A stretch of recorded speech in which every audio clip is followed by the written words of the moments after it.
I think the Biden administration currently has done a lot of work in terms of their relationships and their bilateral relationships with countries on the continent, especially in Africa.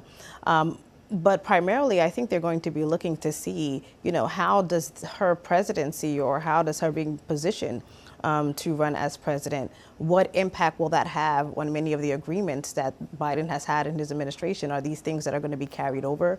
Will it be more of the same? I think they're also looking to see where she stands, right? So now she is still a part of the Biden administration as his vice presidential pick, but if she is going to be in the forefront as the presidential nomination pick for the Democratic Party, she has to also be able to not only separate herself, but be able to show the world who she is, what she believes in, and not necessarily just the rhetoric of President Biden, right? So I think that's one of the challenges that she may have of how does she uniquely, in a way, separate herself and stand on her own and be able to show the American people and tell the American people what their policy is, what her global policies or impact and imprint will be, and not just rhetoric about former President Trump.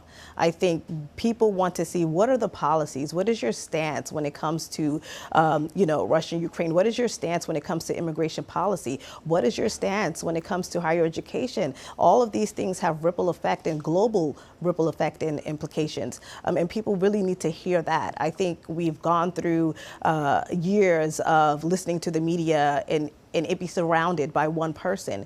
Now we need to get to the policy of the matter. We need to get to policy and principles and really focus on that. So the American people know where we're going, right? We know what's in store. We know what each candidate is going to bring forward.